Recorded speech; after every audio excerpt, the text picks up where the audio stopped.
আসসালামু আলাইকুম। সহজ ও মজার একটি রেসিপি আজকে আপনাদের সাথে শেয়ার। হ্যাঁ, দেখে অলরেডি আপনারা বুঝে গিয়েছেন এটা হচ্ছে লতি চিংড়ি। কিভাবে রান্না করব সেই রেসিপিটা আজকে আপনাদের সাথে শেয়ার করব। অনেকে তো ইলিশ মাছ দিয়ে রান্না করে খায়, আবার কেউ বা চিংড়ি মাছ দিয়ে রান্না করে খায়। আমি আজকে চিংড়ি মাছ দিয়ে রান্না করব, সেই রেসিপিটা আপনাদের সাথে শেয়ার করব। প্রথমে একটা ফ্রাই প্যানের ভিতরে পরিমাণ মতো তেল দিয়ে দিয়েছি। এখানে প্রায় 3টের মতো পেঁয়াজ কুচানো দিয়ে দিয়েছি।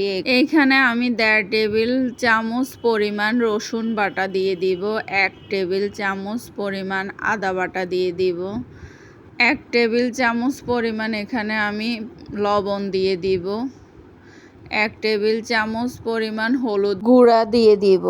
ঝালটা একটু বেশি খাবো, এজন্য আমি 2 টেবিল চামচ পরিমাণ মরিচের গুঁড়া দিয়ে দিয়েছি, 1 টেবিল চামচ জিরার গুঁড়া দিয়ে দিয়েছি।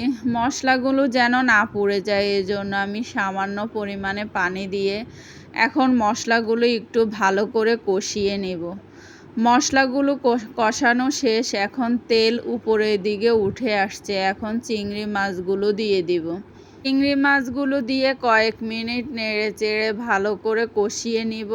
এখন একটা ঢাকনা দিয়ে দিব। ঢাকনাটা উঠিয়ে দেখলাম যে মশলাগুলো কষানো হয়ে গেছে, চিংড়ি মাছগুলো ভাজা ভাজা হয়ে গেছে। এখন এর ভিতরে আমি কয়েক টুকরো টমেটো কুচানো দিয়ে দিব।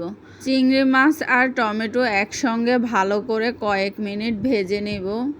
টমেটোগুলো একটু নরম হয়ে আসার জন্য 2-3 মিনিট ঢাকনা দিয়ে আমি রেখে দিয়েছি। এখন ভাজা ভাজা হয়ে আসছে। ঢাকনাটা উঠিয়ে এখন আমি এর ভিতরে লতিগুলো দিয়ে দিব। মশলা একটু ভালো করে কষিয়ে রান্না করলে কিন্তু যে কোনো রান্না টেস্ট ভালো আসে।